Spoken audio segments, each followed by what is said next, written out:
Welcome, listeners. Your beloved host, Skinned Locust, is on vacation, and he has given me the honor of entertaining you in today's episode. And who the hell am I? I'm the Tale-Teller from Stories, Fables, Ghostly Tales, and I have for you a no-sleep like no other, titled A 9/11 Call Where Nothing Made Sense, written by Mr. Outlaw. Now, turn the lights off, the sound up, and get ready for something different. Things were fucked up from the beginning. A woman named Carol dials 911 and claims that somebody's inside her house. We go investigate, searching the place inch by inch, but find nothing. Usually this could be easily explained away. The mind of an older person living alone eventually starts deteriorating. The onset of dementia and other mental illness starts to take its toll on their lives. Quite sad, really. However, this woman is only 24. In other words, the probability of this all being inside her head is extremely unlikely. She also seemed to be terribly distraught by this whole situation. Why would she be acting? We leave her place and tell her to contact us if she sees anything again. I mean, we couldn't really do anything at that point. We were somewhat surprised when we got another call from her the very next day. We drive down there and search the house again. We find nothing again. Problem is, the house seems different this time. Almost as if there was some subtle detail that made it a separate place from the one we were in yesterday. My partner, Beck, says that he noticed it as well, but doesn't quite understand what's wrong. We decide not to say anything about this, as we tell Carol that we came up with nothing. However, she tells us to stay. I recorded him, she says. She takes out her phone and tells us to watch the video that she pulled up.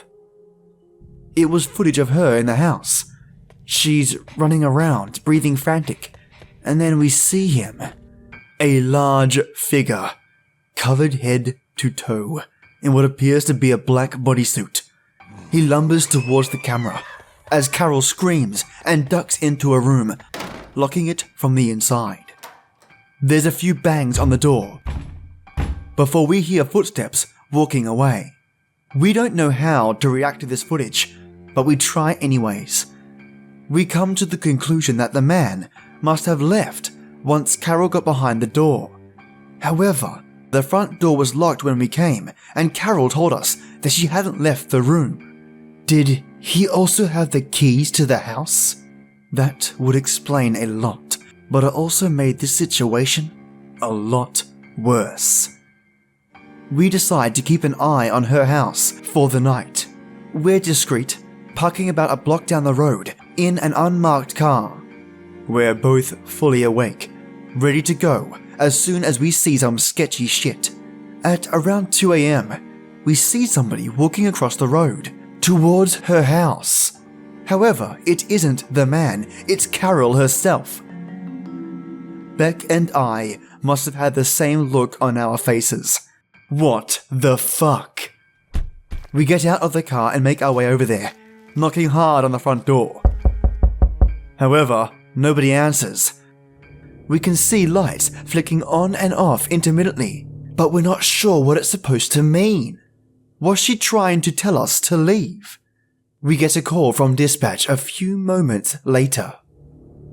They're telling us that Carol has called 911 again, saying that there are now multiple people in her house. They ask if we need backup. We say yes. Without another moment of hesitation, we force the door open and barge in. The living room lights still flicker on and off, but we see the light switch and nobody is touching it. We call out for Carol, but nobody responds. In fact, the place is dead quiet. I can see the neighboring houses starting to turn on their lights from the commotion. We rush up the stairs and start sweeping each room. But there's nothing. Once again, we search the place inch by inch. But nothing is in here. Not even Carol, who we clearly saw enter a few moments earlier. As I pace around in petrified confusion, Beck speaks up. There's rooms here that shouldn't be. What the hell are you talking about? I ask in response. I've been counting, he says. There were 9 total the last time we came. There are 10 now. You didn't notice it? I forced myself to think hard. Subconsciously, I knew that something was off, but couldn't pinpoint exactly what. However, I eventually realized the basement. There was only one door down there last time. Beck nods. 2 now. I don't know what to think. I look at my surroundings and try to make an assessment, but there's really none that can be made. We hear a knock at the door. About 10 seconds later, it sounds agitated. We look out the living room windows, but aren't met with the red and blue police lights. We're hesitant to answer, of course. I decide to take a step forwards, but Beck pulls me back. He looks at me and shakes his head, whispering, We left the door open, remember? He was right. My radio starts crackling. Another call from dispatch. They're telling us that we need to leave the house immediately. That Carol called again, saying we were going to die. In a deathly, monotone voice. The knocking has stopped, but we can hear footsteps in the basement. Something is in here with us. We've decided that this was enough. We needed to get the fuck out of here. As we start descending the steps, we hear a voice coming from the kitchen. Carol comes out, blocking our path to the door. She looks detached, with blank, beady eyes staring right at us. Did you find him? She asks, without any semblance of emotion in her voice. I think he might be in the basement. Why don't you go check? Beck and I are frozen in shock. She just keeps looking at us, gesturing towards the basement door every now and then. The footsteps down there sounds like they're running in circles now. We ignore her request, abruptly brushing past her and bolting out the front door. The backup still isn't here, so we decided to just get into our car.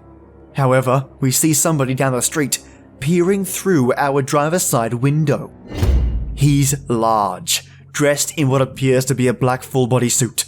He looks away from the window and directly at us. It's hard to tell from this far, but the suit doesn't seem to have any eye holes. Beck speaks up. Sir, please step back from the vehicle. His voice cracks in the middle of the sentence. He's terrified. As soon as Beck stops talking, the figure starts running towards us. It's fast. Too fast. In the time that it takes for us to pull up our guns, we've realized that it's actually moved past us into the house. We waste no more time running into the car, locking the doors and waiting until backup arrives. When it finally does, we're extensively questioned, while what appears to be a SWAT team searches the house. However, it isn't the police chief asking us. Instead, it's some guy in a suit that we've never seen before. He asks us things like, how many doors were there in the house? And what did Carol look like exactly? And did you ever see a man with one eye wandering around? We answer inconclusively to pretty much all of them. We have no idea what the hell's going on. At one point, we see SWAT members carrying multiple stretchers outside and leading them into their truck. Not an ambulance, mind you, but their own truck. Eventually, the man who was questioning us tells us to go home and to report to our station as usual. he tells us not to worry about what we've seen here. I don't know how he expects us to do that. We drive back to the station in complete silence. As we park, Beck finally lets out a sigh. Jack is fucking crazy, dude. I look at him in confusion. What are you talking about? Who the hell is Jack? He reciprocates an equally confused stare at me. What the hell are you talking about? The dude who owns the house. What? It was a lady named Carol. How did you forget already? We hold each other's chaotic gaze for what feels like a minute. We say nothing further. We both silently exit the vehicle and start heading our separate ways home. We both know that something is terribly wrong with the other. I try not to think about it too much as my head hits the pillow. I manage to drift off to sleep about 3 hours later, only to be woken up immediately by the telephone. Barely coherent, I answer it. We need you. A woman dialed 911. Says that somebody's in her house. My heart sinks slightly. It sinks completely when he tells me the address. It's Carol's. I hang up the phone and slump into the bed. I just want this nightmare to end. Well, I hope you enjoyed today's episode. Any ideas on what the hell Carol was? Or should I say Jack? Do any of you lovely listeners out there have a hypothesis on what the heck actually happened? Let me and Skinned know in the comments below. We'd love to hear what you think. A huge thank you to Skinned Locust for allowing me to creatively hijack this episode. It was a pleasure to share this story with you. And a big thank you to Mr. Outlaw for such a great story. And if you want to hear more stories read by me, you can find my channel by searching Stories, Fables, Ghostly Tales. Also, expect some collaborations with me and Skinned in the near future. Thanks again, Skinned. You're one top bloke. Thanks for listening. Till next time, listeners.